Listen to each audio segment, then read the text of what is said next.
السلام علیکم۔ قرآن مجید میں کوئی خاص بات نہیں ہے، پیغمبر کی فیملی کی بات ہے اور ابو لہب کے ہاتھ ٹوٹنے کی بات ہے۔ یہ بات کی ہے اویس اقبال مولد صاحب نے۔ تو جناب علی، چیز کو مجموعی طور پہ دیکھنا چاہیے۔ اگر آپ کسی چیز کو ہالسٹک اپروچ کے ذریعے اسٹڈی کریں گے، اس کا جائزہ لیں گے، تو پھر اس کے خوبصورتی اور اس کے جو تمام پہلو ہیں وہ آپ کے سامنے ہوں گے۔ اگر آپ تروڑ مڑوڑ کے پیش کریں گے چیز کو، یا کسی ایک جز کو اس کے مجموعی جسم سے آپ سیپریٹ کر کے آپ اس کو دیکھیں گے، تو چیز کو آپ ڈسٹورٹ کر دیں گے، آپ اس کی شکل کو بگاڑ دیں گے۔ قرآن مجید میں کیا ہے تو میں آپ کو بتلا دیتا ہوں کہ قرآن مجید میں کیا ہے۔ عبرت حاصل کرنے کے لیے قرآن مجید میں گزشتہ اقوام کے واقعات ہیں۔ آغاز اور انتہا کو یاد رکھنے کے لیے اس کائنات کے آغاز اور اس کے انتہا، اس کے اینڈ کا تذکرہ ہے۔ گزرے ہوئے زمانے میں جن لوگوں کو قاصد اور پیغمبر اور میسنجر بنا کے بھیجا گیا گاڈ کی طرف سے، ان لوگوں کا تذکرہ ہے۔ فیملی سسٹم کیسا ہوگا، فیملی کو کیسے چلانا ہے، اس کے بارے میں بنیادی اصول و ضوابط ہیں۔ اگر کوئی شخص مر جاتا ہے، اس کی پراپرٹی کے ساتھ کیا کیا جائے گا اور اس کی پراپرٹی کو کیسے ڈیوائیڈ کیا جائے گا، اس کا طریقہ کار کیا ہوگا، کن کو کیا دیا جائے گا اور کس کو کون سا حصہ دیا جائے گا، اس کا تذکرہ قرآن مجید میں ہے۔ دو افراد یا دو اقوام کے باہمی تنازعات کو کیسے سولو کیا جائے گا، کیسے حل کیا جائے گا، اس کے بارے میں ہدایات ہیں۔ معاشرے میں رہتے ہوئے آپ نے لین دین کے معاملات کیسے کرنے ہیں، اس کے بارے میں بیسک رولز اور قوانین ہیں۔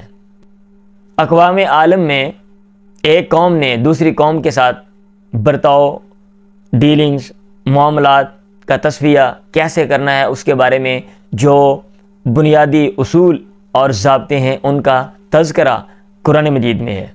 ادب اور لٹریچر یہ ہماری معاشرتی زندگی اور انسانی زندگی کا بہت اہم حصہ ہے۔ اگر اس کی انڈرسٹینڈنگ یا اس کی اہمیت آپ نہیں سمجھتے، تو لٹریچر کی اہمیت پر جو کچھ لکھا گیا ہے آپ وہ اسٹڈی کر سکتے ہیں، آپ دیکھ سکتے ہیں، تو مختلف قدرت کی مختلف باتوں کو اور انسان کے مختلف اعمال کو ادیبانہ اور لٹریری آمیزش کے ساتھ خوبصورتی کے لیے اور دلچسپی کو بڑھانے کے لیے بیان کیا گیا ہے۔ کائنات کے کریٹر کے بارے میں گفتگو کی گئی ہے کہ اس کو پیدا کس نے کیا، اس کائنات کو کس نے بنایا، اس کا خالق کون ہے، اور اس کے بارے میں مختلف دلائل اور مختلف شواہد پیش کیے گئے ہیں۔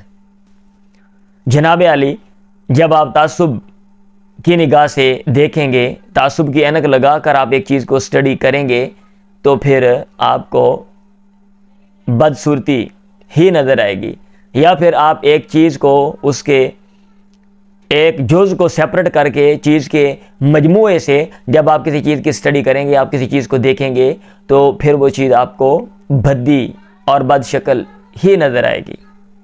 انسان کی زندگی کے مختلف پہلو جن کا تذکرہ میں نے کیا ہے، باہمی معاملات کو طے کرنا، لین دین کرنا، باہمی نزاع اور جو جھگڑے ہیں ان کا حل کرنا، معاشرے میں رہنا، فیملی لائف کا ہونا، اور بنیادی معاشرتی اصول و ضوابط اور انسانوں کے ساتھ جو معاملات پیش آئیں ان سے عبرت حاصل کرنا، جناب کیا اس کے اوپر کتابیں دنیا میں نہیں لکھی جاتی اور نہیں ماضی میں لکھی گئیں؟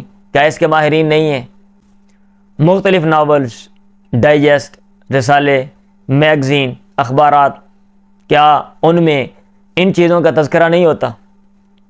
ہاں، اس کتاب کی خصوصیت یہ ہے کہ اس نے جامع انداز میں، جامعیت کے ساتھ، کہ الفاظ بہت کم ہیں اور ان سے جو معنی اور جو نتائج، جو اثرات نکلتے ہیں وہ بہت وسعت رکھنے والے ہیں، جامعیت کے ساتھ چیزوں کو اور اصولوں کو، ضابطوں کو اور مثالوں کو بیان کر دی ہے۔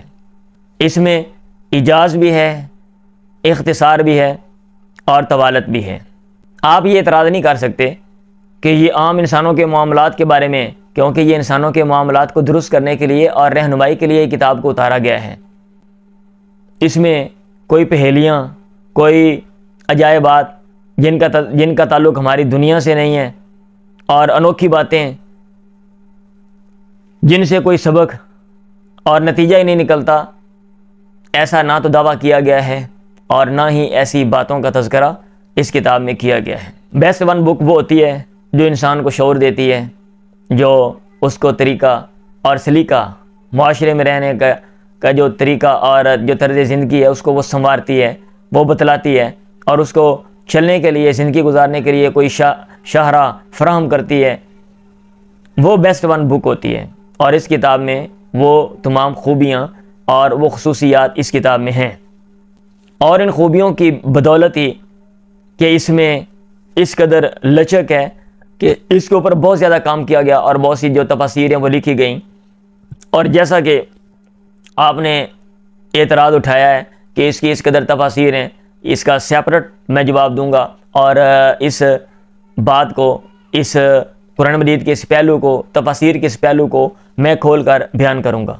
میرے ان الفاظ سے، میری اس مختصر گفتگو سے، جو کہ میں نے اپنی عقل اور اپنی فہم کو استعمال کرتے ہوئے میں نے باتیں کی ہیں، ان سے قرآن مجید کی انفرادیت پر کچھ نہ کچھ روشنی ضرور پڑی ہوگی، اور قرآن مجید کے کچھ نہ کچھ پہلو ضرور آپ کے سامنے آئے ہوں گے، اور آپ یہ بات سمجھے ہوں گے کہ یہ کہنا کہ قرآن مجید میں کوئی خاص بات نہیں ہے، یہ بات غلط ہے، یہ جملہ غلط ہے۔ آپ کو یہ بات ضرور سمجھ آئی ہوگی۔ دعاؤں میں یاد رکھیں۔ اللہ حافظ۔